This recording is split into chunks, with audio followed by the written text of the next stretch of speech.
You're living the life you have been programmed to live. Welcome back to another episode of Rapid Subconscious Reprogramming. Thank you very much for being here. If you're watching live, hashtag live. If you're watching replay, hashtag replay. The idea is to share insight and tools to help people out there start being able to make changes in their lives. So thank you very much for being here again. So let's talk about this very interesting, statement that I just shared about we're living the life that you were programmed to live. What does that mean? What I mean with that is that when we are born in a Catholic, household, we're going to believe in normally, it doesn't mean like that all the time, but normally we're going to believe in Jesus, we're going to believe in the church. If we're born in, India, we might start believing in Hinduism. If we're born in Israel, we're going to believe in Judaism, right? So if we think about that, we can apply that to every aspect of our life, right? If we had parents that were entrepreneurs, it's going to make it easier for us to go down that road because we see it as normal. If in our home, our parents were, working 9 to 5, it's going to make it much easier to go down the 9 to 5 area. So how do we create our belief system? We need to understand how are we programmed. From 0 to 7 years old, our mind is in a state of, absorbing everything that's happening in the environment. And many times it's trying to adjust. Yes, it's trying to adjust. It's trying to belong because we don't want to feel left out. We don't want to feel rejected. We don't want to feel, judged, criticized. So we tend to adapt to what others are expecting from us. And of course, as our parents had unresolved issues, unfortunately, the way they treated us many times made us start doubting about ourselves. So we can start creating negative self-images about ourselves. It can start creating a negative self-image around our worth, our value, our confidence, our self-esteem, and we start doubting ourselves. And this is what most people are going through along their life. They're feeling not good enough. They're feeling not deserving. They're feeling inadequate. They feel not lovable. They feel alone. Even maybe they're surrounded with people. They're feeling alone. Why? And I've heard this many, many times. People saying like, I have a partner, I have kids, I have this, I have that, but I still many times feel alone, even surrounded by my friends. I feel alone. So the first thing that I start asking questions to people, the question I ask to people is, could it be that when you were growing up, you might have felt lonely? How was it in your home? Was mom around? Was dad around? And many times people forget their past, right? It could be different things. You just forget it, or normally you're protecting yourself from that painful past because the centers in the mind, that many of the same centers that detect physical pain also feel emotional pain. So if I'm going to tell you to pinch yourself till it really hurts, you might say, no, Tommy, I'm not going to do that. You're avoiding physical pain. What if I tell you that you're also trying to avoid emotional pain? This is what a lot of people out there are struggling with and are not understanding how the mind works. The mind is going to many times be living in the past. Yes, in the past. But it's not as there is a past. For the mind, it's just the right lobe is living into circumstances that happened in the past. So maybe I failed an exam. Maybe I repeated a grade because I wasn't ready to go to the next grade. Maybe I failed an exam and my parents were really angry at me. Or I failed at a sport and I made my dad feel disappointed. Or whatever, right? And instead of somebody helping me go through that and imagine that I failed a sport and my dad is feeling very disappointed and my dad saying, hey, you know what, Tommy, I feel disappointed because I have unresolved issues and I wanted you to succeed because I wanted to look good in front of other parents. My parent wouldn't say something like that, right? Maybe I saw my dad feeling disappointment because I didn't behave correctly, but I didn't get the memo. I didn't get the message that he's feeling like that because of his unresolved issues. So I started filling in the blanks. What does that mean? I start getting programmed. What does that mean? An example, again, my dad hit me when I was a kid. So what story did I tell myself? I'm not good enough. I'm inadequate. There's something wrong with me. That's why my dad is hitting me. But the story wasn't, oh, my dad maybe was beaten up by his dad. That's why he's doing that to me. No, my younger version made up a story of I'm not good enough, I'm inadequate, no matter what I do, I will never be loved, right? And I started creating these stories in the back of my head, my programming. Maybe I was taught that, in my case, my parents, when I was a kid, sometimes would say, like, if somebody had a business and were doing really good, oh, they might be doing something illegal, right? Because if you make good money, you're doing something wrong. And they didn't do it on purpose, but it maybe some experience, or maybe they were exposed to that. So I was programmed to think that if I had a business and I did well, I was a bad person. So for many years, each time I had a business that was making money, I reinvested all the money in the business. And I found it difficult to enjoy the money, because if I had money and I don't know, I bought a car, if I was able to have a good trip or whatever, there was something wrong with me. That was a program that I had in the back of my head that I had to start working on changing, because it wouldn't allow me to be able to enjoy money, to travel, to buy things, right? Even I was able to buy things for the company, but I wasn't able to buy things for myself much, because it wasn't okay. Everything that was related with the company was okay. Buying myself a good jacket because, the work was related with being outdoors and I needed a good jacket. That was, okay. Even though if the jacket was $300, $400, it didn't matter. But when it had to do with buying something that was non-work related, many years ago, I was with my wife and I wanted to buy our remote control helicopter. I always dreamt about buying that. So I went to a, remote control store. I was standing at the cashiers about to buy it, and I started crying. And I was like, what the heck is going wrong? What is going on over here? What's wrong with me that I'm getting this that I really want and I'm crying? There was a part of me, like a really big voice in the back of my head saying, why are you buying that? That is useless. Don't buy useless stuff. You're never going to use it, or blah. And I started, perforating my mind with negativity. And I had gone through incidents growing up where my parents would tell me, again, they didn't do it on purpose, but, oh, you buy useless stuff, or we bought you this, you really loved it and you never played with it, and things like that, that made me feel like crap. So whenever I needed to buy something for me, just for me, I couldn't do it, or I felt really, guilty for buying things, or feeling shame for buying things for me, just for me, for no other reason, just for me. So all those programs were holding me back in my business, in my relationships. What I tell people, it's like we create, like, imagine a flower, the center of the flower, and then petals around it. In the center of the flower, you can have love. And then according to the environment, and I have worked with a lot of people that, come from households that they would do a lot of screaming, right? So in the middle, love, and on the outside was fighting and screaming, were attachments that they had put to love. So for them, love was behaving that way. And they were having struggle with a partner because maybe their partner came from a house that there was no yelling. Yelling meant being really disrespectful. So there was an incompatibility there. And they didn't find out till later on in their relationship, right, that for one, it was okay to scream. And the other one, it was the worst thing you could do to them.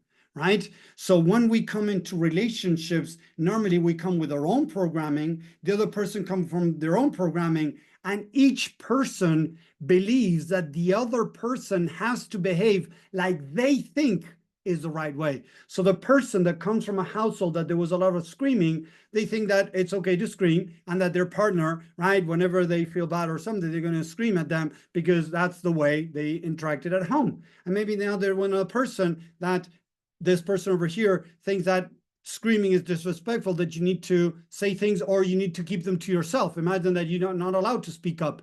So this person doesn't speak up. So now they maybe go into a divorce, they separate because they're not being able to communicate correctly, because none of them is open to understanding that the other person comes from a different programming in their childhood. So this is one of the biggest things, that friends walk away from each other, relationships break up, people have problems in their jobs, people have problems with their business because of the programming they have around love, around success, around money, around failure, around not knowing, around expert, whatever, pick a word, and then start to try identifying what are the different attachments, positives and negatives, although they're just words, is things that you might think are positive and things that you might think are negative. because I've seen a lot of people, working with a woman that she would always fall for the wrong guys. Consciously, she would say that she was looking for emotional, available guys, respectful, understanding, supporting, loving. She would do a great list of the person that she would, want to find out there whenever she, was looking for a partner. But each time I ask her, okay, what are your actions? What happens once you go out there and looking for this type of guy that you think you find them? What happens eventually? No, they're emotionally unavailable. They're disrespectful. They're abusive. They're this, they're that. So it's like, okay, so you're saying that you're looking for this, but you end up with this. What's going on in the middle? And I know, because I've been studying this for 15 years, what was going on is this person, when she was a little girl, mom would speak really badly about dad. Dad was a truck driver, right? And he was not at home a lot. So mom would speak really bad about dad when dad was not around.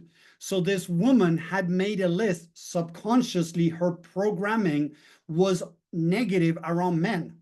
So she wouldn't find the red flags at red flags, because her mom would taught her indirectly that that was the guy, guys are like that. So she would look for emotionally unavailable, abusive, disrespectful, not understanding, or whatever, because that's what she was exposed by her mom about how men are. So men, her flower was men, and all around men, it was disrespectful, abusive, not loving, not understanding, not supporting. So she missed the red flags around being with men, because she was taught to look for those traits subconsciously. So it didn't matter what she was looking for consciously. What ran her life was her subconscious mind. So we need to start working on identifying the different programs that we have running in the subconscious mind. The next question would be, okay, Tommy, how do I do that? I already get that I might be struggling with my job. I might be struggling with my partner. I might be struggling making money. I might be struggling with something because I have programs in the back of my head. Okay, first of all, is the first step is to recognize that what you think might not be the right thing. What does that mean? A lot of people think that money is good, that forgiving is good, that you need to forgive, that you need this, that you need to believe this, that you need to believe that. But deep down, they don't explore their subconscious mind. A lot of people say that you cannot access subconscious, but that's a big lie, that people that don't know how to do it. So it's easier to say, oh, you cannot do it. Bullshit. I've been doing it for the last 15 years, and I've done it for myself and for hundreds or even thousands of people out there. So come on, if you don't know, don't say it's not possible. It's like saying, oh, it's not possible to fly. Before the Wright brothers invented the flying, right? It was impossible to fly. Yes, till eventually it was possible. This is the same thing. If you know the right steps to access the subconscious mind, it makes it much easier. I'm not saying it's easy. I'm saying it makes it easier. So the first thing you can do is start picking a topic that you want to tackle around finding the programming that you might have around, let's put, if you want, money. Okay, so let's imagine the flower in the middle, the flower in the middle, right? The money. What is around it that you need to start digging? So what you can do is you can close your eyes, do a short, a couple of breaths, and start imagining you as a little kid at home. Yes, memories. When you start tapping into your memories, you start tapping into the subconscious mind. Your subconscious mind is made up of your past memories, a big part of it, right? So when you start tapping into, okay, little Tommy, what happened at home, little Tommy? Imagine that we're going to talk about somebody else, right? Charles. Charles was struggling with money, right? So when we started talking with Charles and started finding out, Charles, how was his childhood, right? How was dad relating with money? How was mom relating with money? Suddenly, Charles started saying that mom was always begging dad for money. So dad had the power, supposedly, quote unquote, the power, and mom was kind of begging for money. So suddenly I start checking, okay, is Charles, is he struggling and he finds himself begging for money for his job, begging for money as an entrepreneur? So I find a connection there. Maybe Charles went into begging like mom, or Charles is playing the part of his dad. Or another thing could be Charles doesn't want to be like dad. So each one of us created different stories according to what we were exposed to. So imagine that Charles doesn't want to be like his dad. Yes, Charles doesn't want to be like his dad. So he doesn't want to have money. Listen to this, and I've seen it many times. Charles was struggling with money because he didn't want to have money and be like his dad. So he was denying the money as a way to avoid becoming his dad, because his mind had attached, if I have money, I can be like my dad, and I don't want that. So he was rejecting money. I've seen other cases, as I was saying in the beginning, that maybe, I was working with a guy that he was begging for money to his potential clients, and he sounded so begging that nobody wanted to work with him, because when he was a kid, he needed to beg for money, and mom needed to beg for money. So he had learned that if he wanted money, he needed to beg. Was he doing all of this consciously? Was he aware of this? No. The struggle was that he wasn't being able to close any clients. Other people that I work with, the struggle was that he wasn't able to ask for money or stand his ground to say, hey, I want this money for this job, or if not, I'm not going to take it. They would just fall into complacency. Okay, yeah, you're going to pay me this. Okay, I'll do it. Right? So each person has their own stories. It doesn't mean because, oh, I saw my mom doing this, I believe in this. No, maybe it came from dad. Maybe it came from a combination of the interaction that you've seen. What I tell people is we start creating our own programming from what mom did, what dad did, how they treated each other, and how they treated us. Put that in a blender. That's how it works. And each person creates their own programming, their own stories. I have people that have rejected money because their parents fought over money and they didn't want to fight with their partner. So if I have little money, this is a story they had told themselves in their mind. If I have little money, maybe I'm not going to fight with my partner. They maybe still fight over not having money, right? But a part of them living in the past said, okay, I don't want these fighting with my partner, with another person, so I'd rather not have money. And they rejected that side. Other people is, I want money because I don't want to have pain. So each person has their own programming. We need to start digging the path. And this is important. Maybe at 10 years old, something happened with money, but maybe something different happened at 5-year-old, 8-year-old.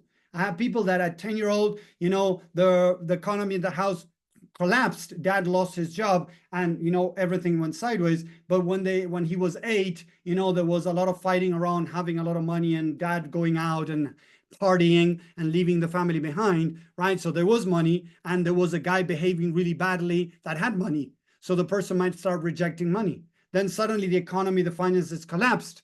Then another belief was created. This is important to understand, that we don't just create one belief and that's it. We start creating different beliefs according to different circumstances we go through. So maybe we dislike our dad because he was behaving in this way, and then we ended up disliking money because of that, and something that happened later on. So we need to check different moments of our life to check the attachments that we have done to money, to love, to success, to failure, to whatever, to our self-image, to an image of a guy, an image of a woman, what a woman means, what a mom means, what a partner means to us. Because most of the time we have programmings that are not ours, that are what we're supposed to believe in. This is what I see in a lot of people that are, and their parents were very Catholic, were very, into religion, whatever the religion, Muslim, Hinduism, whatever, they were very strong into that. They're not all of them, but many kids finding it very difficult, to move away from that and maybe open up to more spirituality than religion. Right? Why? Because they have this programming that they're going to be loved and accepted only if they believe in Christian, if they believe in Hinduism, if they believe in, Islam or whatever.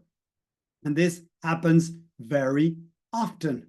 Okay. So if we don't start checking the programmings that we have, it's going to make it very difficult to live our true life. Most of us are living a limited life, and the life that we were trained to believe that we needed to follow, that we needed to do. What I'm trying to do with my kids is, although they've seen me being an entrepreneur, my wife being an entrepreneur too, we both wrote books, we both started trying to start businesses, right? They're being, surrounded by that. I also tell them that it's okay if they want to work 9 to 5 for somebody else. Why should I tell them, oh, quit, no, never go into 9 to 5? Why? If they want to do that, let them do that. Let them live that experience. I'm showing them options. Then they can do whatever they want. They're always talking about starting a business and doing this, doing that, writing a book or things like that. Whatever. And I tell them, it's okay, whatever you want to do. If you never write a book, that's okay. If you write a book, that's okay. If you work for yourself and you have your own business, that's okay. If you want to go work for somebody else, that's okay. Right? So I'm trying to broaden their view of the world, because in my case, it was shortened down to what my parents believed in. And according to them, I should have never gone. Nowadays, it has changed. But at the beginning, I should never gone down the road of trying to be an entrepreneur. For them, it was, really bad that I was going down the entrepreneur journey. I have had a lot of opposition from my family, even my friends, because they were programmed in a different way. My nephew, one of my nephews was exposed on my wife's side, was exposed to mom and dad being entrepreneurs. And for him, that's the only way to be an entrepreneur. He tried 9 to 5, he didn't like it, so now it's entrepreneurship. And it's really easy for him to go down that road because mom did it and dad did it. It doesn't mean that he has to be that. That's up to him what he wants to do. But at least he has a broader, right? Much more broader, no, sorry, wider, the other way around, wider view of the world to choose what he wants. And that's what I'm trying to give my kids, for them to choose what they want, not to choose what I did or what I think is correct. Because I realized that my parents, many times, they thought really hard that that was correct, that I needed to go 9 to 5 and that there was no other way. And I'm now 27 years as an entrepreneur, right? And I struggled for 13 years because my family didn't support me. My friends didn't support me. I had to support myself, don't get me wrong. But when I started working on myself, I started supporting myself. I started realizing about all these programs and changing, reprogramming the mind. That's when I was able to really start living the life that I wanted, not the life that others wanted for me. That's why I believe that this topic is very important, to start challenging your own programs, understanding where they come from, why they're there. Are they still serving you? Go into past memories, go back to that house where you lived in when you were 10, when you were 12, when you were 8. How was the dynamic there? The love dynamic, the communication dynamic. How did your parents communicate? How did they teach you to communicate? Because many times we were taught the wrong way. Many partners, they fight, they yell, and then they just close down and don't speak for hours, for days. I did that a lot. And sometimes I find myself doing it nowadays. Yes, it happens, because why? We're living in sometimes autopilot and we're not realizing this. So I'm trying to change that. I've been working on that for a while. I have changed a lot, for many years now, but sometimes I find myself doing that. So it's working on your programming to be able to start living the life that you want. In whatever area you're struggling, there is a program that needs to be dealt with. What I believe is that life is going to bring you people and circumstances to challenge your beliefs, to be able to transcend them, to transform them, to reprogram them, to become more of you, more of what you want and not what others expect from you. So I hope that makes sense. I hope you enjoy this. Let me know what you think down here in the comments. If you're liking this, subscribe to the channel. More of this to come. I'm going to be sharing more and more insight and tools to help people. And if you like this, if you're willing to go deeper, if you want to know more, I have a free training. I have some resources. You can reach out. Let me know. You can type #book. I can give you access, to get a copy of my book. If you want a training, I have different resources that can help you start making changes. So subscribe, follow me for more. I'm going to be sharing much more over this. So thank you very much for being around. I'm really thankful, and I'll talk to you next time. Have a great week. Bye, everyone.